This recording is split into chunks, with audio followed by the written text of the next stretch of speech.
Hello, welcome back to DomTalksTech. Welcome to a brand new video. Today we had the launch of the new Huawei P40 Pro. So we're just going to talk through it, give you my first impressions and review. So without further ado, let's get started.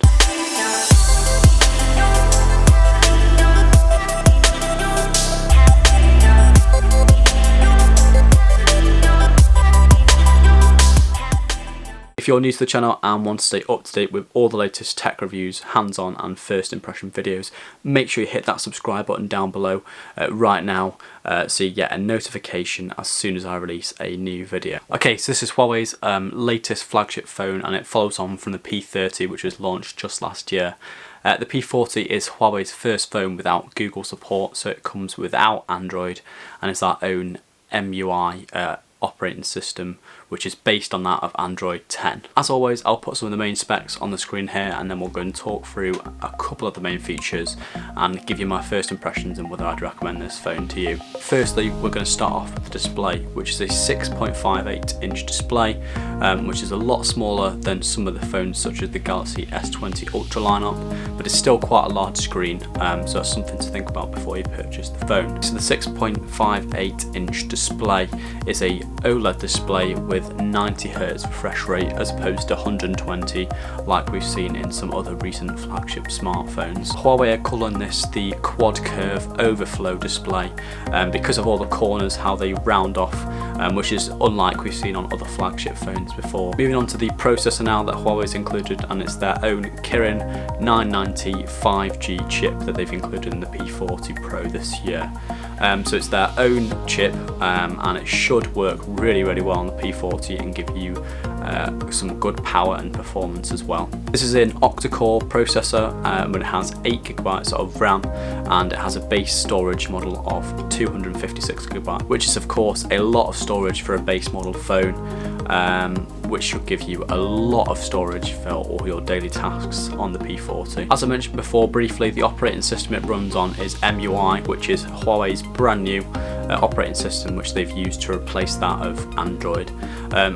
This operating system is based on that of Android 10, so it has some similar features to Android, but obviously it is not Google's operating system. One thing to remember about Huawei's own operating system is that some developers might not actually put their applications onto the P40 Pro at first, and you might have to wait a little bit longer to get some of the apps that are more mainstream on other app stores. It's really nice to see that Huawei have included a 4200 mAh battery, which is quite a significant amount of battery power to put in the P40 Pro.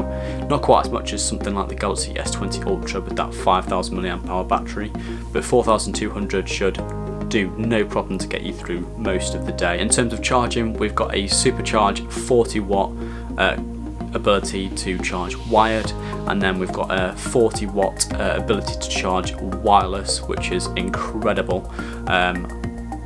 I'm yet to find a wireless charger that actually supports 40 watts, but when you can get your hands on a 40-watt fast wireless charger, then the P40 Pro does support that. One of the major improvements in this phone is the camera department, which you can see on the rear of the phone, and Huawei have done a lot of work to really improve the camera on the P40 Pro. First off, we've got a 50 megapixel wide-angle camera, which will be used as your main shooter, and that's an f1.9 aperture, so it'll let in a lot of light to the photos that you take, which is something that really good on the Huawei P40 Pro as well. Next, we've got a 40 megapixel ultra wide angle camera, which has a f1.8 aperture, so again lets in so much light to those shots, and should be really nice for those 0.5 times images to use in your ultra wide shots.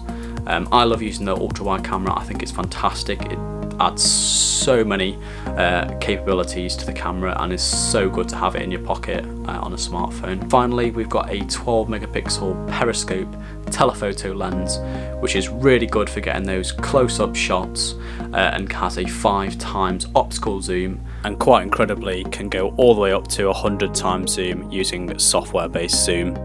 Other things packed into the back, we've got a depth sensor for that time of flight camera, so it can pinpoint exactly where things are in the room, and it also has a flash on the back as well. In terms of the front facing camera, we've got a 32 megapixel selfie camera, which should be really good for taking those crystal clear image selfies as well as video calling as well. This is all packed into a pill-shaped hole punch camera at the front of the phone, which also has a depth sensor included in it as well, which has an IR blaster, so infrared blaster, so you can use Face ID on the P40 Pro. Finally, a couple of other things. We've got a new optical sensor, fingerprint scanner on the front of the phone, which is built underneath the display.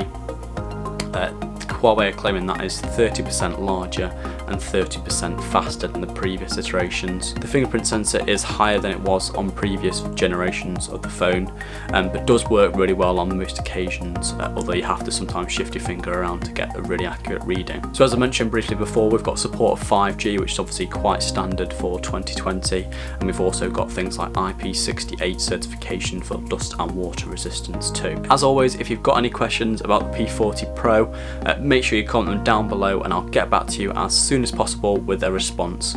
If you do like this video, make sure you give it a big thumbs up, as it really does help the channel. And if you're new to the channel, make sure you subscribe for all the latest tech reviews, hands-on and first impression videos. Thank you very much for everyone for watching this video.